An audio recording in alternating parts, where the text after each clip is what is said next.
Hello, welcome to the Run Testers. My name's Nick, and this is our first run review of the Saucony Endorphin Shift 3.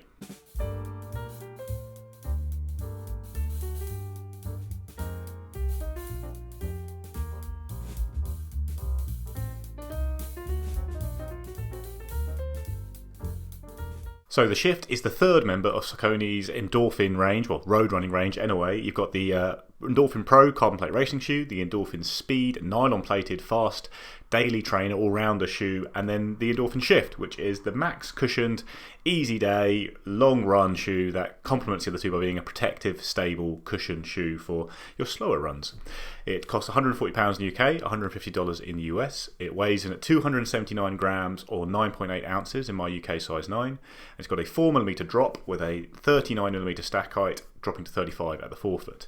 Now the stack's a little bit higher than previous versions of the shoe, but the shoe is lighter, and that's because Saucony has kind of overhauled the midsole a little bit. It's still Power Run cushioning, but it's a new, softer, lighter version of Power Run, and you've got quite a thick Power Run Plus sock liner in there as well, which all in all kind of softens the feel of the shoe and makes it a fair bit lighter. Almost a key feature to all the Endorphin shoes is the speed roll technology in the midsole, that kind of rocker geometry you get that creates this very fluid rolling ride. That's enhanced a little bit on the new version of the Shift by this long heel groove, which Saucony say should create a nice smooth transition. As I mentioned, the Shift is designed to be a pretty stable shoe, so you've got that big wide base, you've got high sidewalls of foam your foot sits within, and then this large plastic heel clip at the back here which runs all the way around the back. It's kind of symmetrical in design. So although it's not really a full stability shoe, it certainly would fall in the stable neutral category despite being a big max cushion shoe. You've got a breathable mesh upper with a little bit of kind of extra protection with this overlay on the toe box and a good amount of cushioning at the heel there. Some really nice laces. Love these speckled laces. More speckled laces on shoes. Let's all do that. And then the outsole you've got XT900 rubber. Quite a sparing coverage of it there, but all the key areas do have some rubber there, so that should be okay on grip and durability. Something we'll be looking out for in our testing. So fit for me is absolutely fine in Shift 3. I haven't run in the 1 or 2, but I definitely think it feels a little bit more narrow in comparison to the Speed 3 and the Pro 3. It definitely has more similarities with the last Endorphin range. But it was fine for me in my UK size A. I think there's enough kind of space up front of the toe box, no real issues at the midfoot or slippage at the heel. There's some kind of nice chunky laces there as well, which offer kind of a nice lockdown feel with the tongue, which is pretty skinny and didn't really move around on my first run. So yeah, I would say go true to size based on my testing. So the Saucony Endorphin Shift fits me very well in my normal size. Got a nice amount of cushioning at the back there which holds the foot in place well. Toe box is wide enough for my narrow foot. It maybe runs very fractionally long in the toe box there, but I think it's a nice amount of room given the kind of shoe this is. So yeah, very happy, true to size. Just back from my second run actually in the Endorphin Shift 3. I've had just two very gentle little slow plods in the shoe while recovering from a fall I had last weekend where I bashed my ribs up and stuff like that. So yeah, I've enjoyed it so far. It's been perfect for this kind of run, I have to say. Like, it's very protective, stable though, and easy to roll along in thanks to that rocker design. That's very much the kind of shoe it is. It's a rockered kind of smooth shoe. The foam is fairly dull and quite firm, but not in an unpleasant way. It's protective, but it's not like the springy or very cushioned or very dynamic foam like you get on some cushion shoes. So the ride really is all about kind of just rolling along merrily, well protected, pretty stable. The kind of light feel is nice a lot of time. It's just nice to feel a little bit more nimble when you're in a shoe this size, but it is still quite a big shoe. I don't think it's going to be one that necessarily is going to be very versatile, that we'll test that more with some faster running down the line. But yeah, it just feels like a good cushion shoe, a little bit lighter, a little bit more agile, makes it just more comfortable to use when you're even on easy runs, you're going up a hill or something like that. It's nice to have a slightly lighter shoe.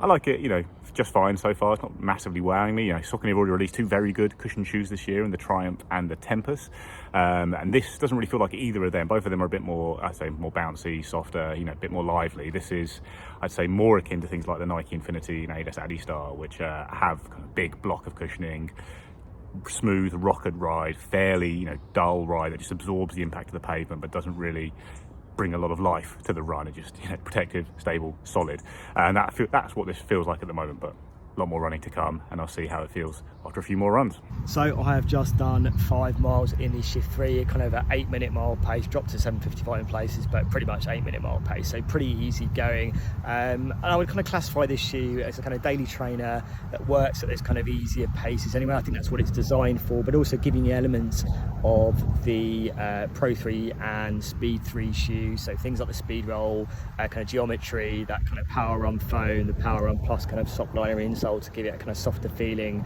underfoot, and the outsole as well is very similar as well in terms of what you're getting here on the Shift 3.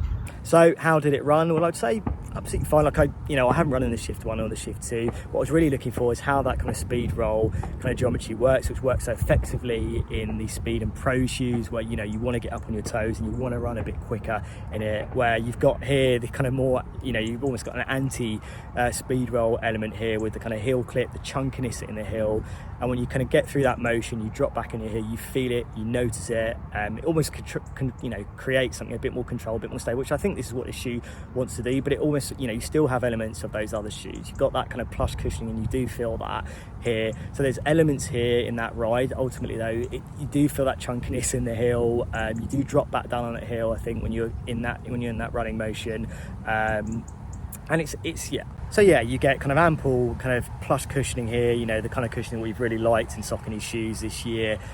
You're getting that kind of Speed Roll, or the Speed Roll elements there as well, but then you're also getting elements that kind of offers a more controlled, stable feel in the shoe, which is kind of what it's designed for essentially, and that's what you get. Is it the most effective at doing that, or does it, as a daily trainer that works at a bit easier at those kind of slower, easier paces, is it the best option in Saucony's range? I'm not 100% sure based kind of on that first run. So for my early verdict on the Shift, I haven't used the Shift 2, I used the Shift 1. I don't know how much changed to Shift 2, I don't think it was a huge update. I think this is a positive update on the 1 for sure, in that it's lighter, a little bit more stack, a little bit more cushioning, so you're getting extra protection in a lighter shoe that has that rocker. And the rocker is really key to the run, because if it wasn't, a nice smooth ride, it would be just a little bit big and just boring, because the ride is quite dull, and that's good sometimes. A dull ride that absorbs the impact of the run is no bad thing. That's what cushion shoes often are designed to do, and when you've got that lighter feel, that rocker, it just means it can still feel quite smooth and nimble and agile despite being a big shoe with a lot of protective cushioning. So it does feel like the kind of run you can just tick over on those easy rides. Like right now I've got a few more days of easy running, I'm sure, while I ease back into it and try and start moving a bit more freely after the fall, and it's a perfect shoe for that. It's protecting the body well, it's giving a smooth ride, very kind of a very light feel to the run, so I'm not hitting the ground very hard, I'm just rolling through and I'm getting protected from the impact of the run. So yeah, it's a nice feeling shoe. Like I say, it's not massively wowing me right now. There's a load of great cushion shoes out there, and it's gonna be hard to really stand out in that market, but it feels like it's gonna do a solid job. Within the Endorphin range, it certainly makes a lot of sense. You've got the Speed in there that does handle so much of your daily training. It can do everything. So anytime you want to move even slightly quicker, the Speed is great for it. And then you've got the Endorphin Pro for racing. Then the Shift really does sit as that protective, very cushioned shoe for your all-out easy plods, long runs, anything like that, where you're not intending to do anything apart from just move through it, enjoy the run, and it is an enjoyable shoe to use. You can, even for the size, slip it on and forget about it. But I think that will change if you try and move at all quick in it. So I'm going to give that a go ahead of the full review. Just so far, it's a shoe I like fine. I probably had better first impressions of the Tempus and the Triumph from Saucony, just because they do have slightly more dynamic rides. But I feel like it's the kind of shoe that you'd end up warming to a lot if it did become your main cushion daily trainer. You just use loads and loads and loads, because I feel like it would just absorb the impact of all those runs. I think it's going to be pretty durable, and yeah, you just start liking it more because you use it loads. Only one thing I would say is, for a shoe of that type, the outsole's not that impressive. Like, I know cutting back on outsoles does save weight and all that kind of stuff, but in the day, if it's a cushion shoe you can use a lot, I'd like a better outsole on it, probably. Like, UK, it's autumn here, there's lots of leaves on the pavements. I'm not just saying this because I did slip over the other day on a run, and I'm worried now constantly about slipping. But you just, like, I know there's this big drive to make shoes lighter, and part of that is people like me saying, oh, it's great, it's a lighter shoe, but at the end of the day, trading a little bit of weight for a better outsole probably makes it more usable in lots of conditions, especially somewhere like the UK. If you live somewhere it's sunny all the time, that's not going to be a problem. But yeah, just slick pavements occasionally, it's nice to have a bit more bite, and that's where a few brands out there, I think actually Nike does quite a good job on its cushion shoes in terms of the grip they offer.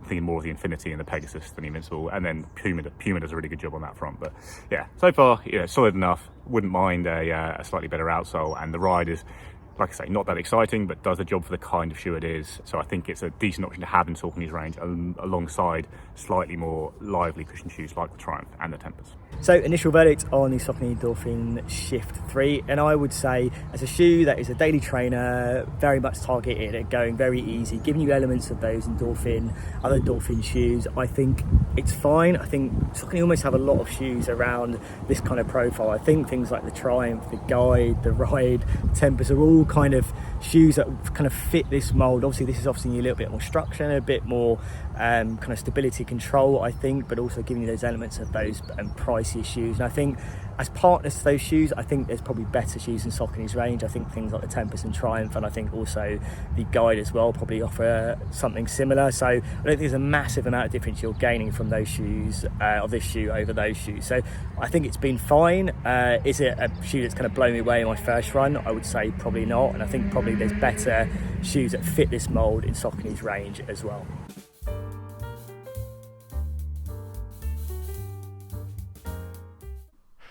That's it, guys. That is our first review of the Saucony Endorphin Shift 3. Like I see, we'll be getting our full review to you.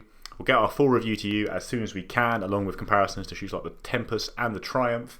Let us know if there's anything else you want it compared to, and we'll see you next time on the channel.